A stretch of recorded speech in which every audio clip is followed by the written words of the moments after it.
নমস্কার। কোথায় যাওয়ার আগে প্রধান কাজ থাকে আগে বাইকে পেট্রোল ভরা, বাট আমার পেট্রোলে কিন্তু একদমই ভালো লাগে না।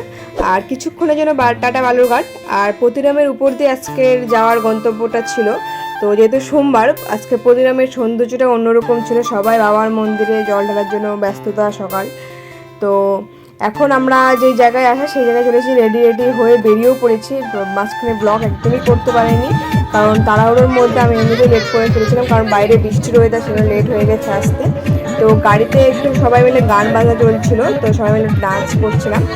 আর পারিবারিক যে অনুষ্ঠানগুলো হয় না, বিয়ে, অন্নপ্রাশন, জন্মদিন আর এক্সট্রা যেগুলো প্রোগ্রাম থাকে, সেগুলো একটা অন্যরকম মাহাত্ম্য থাকে। কি যে সবাই পরিবারের সবাই কিছুক্ষণের জন্য অন্তত একসঙ্গে হওয়া। হ্যাঁ, নানান রকম আজকালকার দিনে মানুষের জীবনের ব্যস্ততা থাকে, কেরিয়ারে ফোকাস, কাজ থাকে, এখন আজকালকার দিনে চলতে থাকে সেটাই। কিন্তু এই পারিবারিক যে অনুষ্ঠানগুলোর মাঝে আমরা কিছুক্ষণের জন্য সব চিন্তা থেকে মুক্তি হয়ে যাই, ও সব একটু অন্য রকম, আমরা কয়েকটা সময় কিছুক্ষণ সময় একটু অন্যরকমভাবে কাটাই।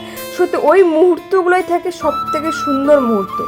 আর যেখানে ছোট বাচ্চার অন্নপ্রাশন, আর সেই জায়গাটা প্রথম শুরুটা মায়ের আশীর্বাদ নিয়ে, সেটা সৌন্দর্যটা আরেকটা অন্যরকমই থাকে। হ্যাঁ, আর এখন মা বাড়ির পাশে আরেকটা মন্দির আছে, মা মঙ্গলচণ্ডীর মন্দির, হয়তো বা আমার সঠিক মনে পড়ছে না। আমি এর আগে ছোটোবেলায় অনেক কয়েকবার গিয়েছি, কিন্তু এখন যেহেতু অনেক কয়েক বছর পরেই যাচ্ছি, বড় হয়ে গেলে তো যাওয়াটা অনেক কমে যায়, তো জায়গাগুলো অনেক চেঞ্জ হয়ে গেছে, ঠিক চিনতে পারলাম না। তো মামের কাছে শুনলাম এটা সেই মা মঙ্গলচণ্ডীর পুরনো মন্দিরটা। তো এটা খুবই জাগ্রত, সবাই মিলে প্রণাম করলাম। আর এখানে মামা বাড়ির পাশে এখানে দুর্গাপুজো, হরিবাসর সব কিছু হয়, তো এখানেও আসলাম। আর আজকালকার দিনে কোনো প্রোগ্রাম প্রথমে হচ্ছে ক্যামেরাম্যানদের একটু আলাদা করে সময় দেওয়া। তো সবাই মিলে এখানে ফটোশ্যুট করছে। আর এটা হচ্ছে আমার দাদু বাড়িরই মন্দির, মা কালীর মন্দির।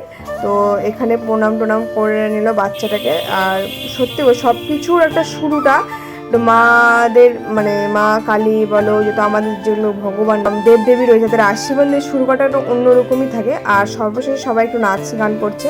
হ্যাঁ, একটু সব কিছু প্রোগ্রাম হবে, একটু আনন্দ, তার ফাঁকে ফাঁকে একটু নাচ গান। আর তখন তো আমরা কি স্টেপ নিই তো এটা মনে থাকে না, পরে যখন ভিডিও বলে দেখি তখন একটু মজা লাগে। তো তুই এরকম ভঙ্গি করছিলিস, তুই এরকম করে সবাই যেমন বলে, যে কোনো কিছু করার নেই, বাড়ির লোক তো একটু তো লেগফুল করবেই, এর মধ্যে কোনো কিছু করে না। আর সর্বশেষে আমি একটু নাচ করে নিলাম।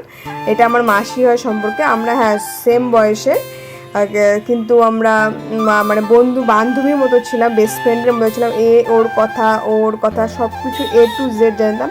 সর্বশেষে তোমরা একটু নাচের স্টেপ দেখে নাও, আর তোমরা কে এরকম মজা করো সেটাও কিন্তু কমেন্টে অবশ্যই জানাবে।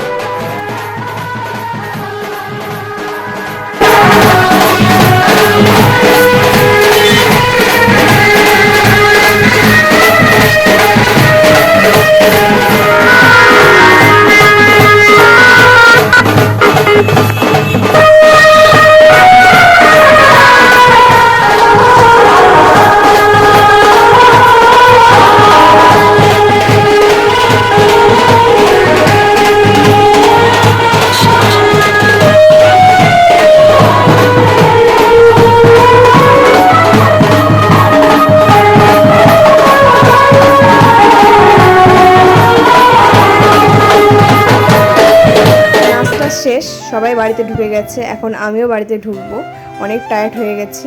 আর এটা আমার বড় মামার ছেলে, তো ওকে বলছি চল তুই আমি ভিডিও করি, বলছি না আমার গরম লাগছে। দেখতে দেখতে বৃষ্টি শুরু হয়ে গেল। সত্যি আর এই ওয়েদারে কোনো প্রোগ্রাম হওয়া একটা টেনশন, কখন যে বৃষ্টি শুরু হয়ে যায়, কখন যে কী হয়ে যায়, তার মধ্যে এত লোকজনের আয়োজন, বিশ্বের লোকজনগুলো কেমন করে আসবে, সত্যি একটা মাথার মধ্যে অন্যরকম চিন্তা একটা থাকে। তার মধ্যে আমরা বাচ্চার যে মুখে ভাতের যে সেগুলো সাজিয়ে নিলাম।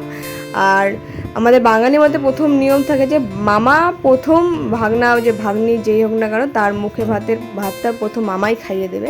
সত্যি এরকম একটা যে মুহূর্ত, যে কী সৌন্দর্যময়, সেটা ক্যাপচার না করাটা অন্যরকমই হবে। তো আজকে এতটুকুই, টাটা বাই বাই, সবাই ভালো।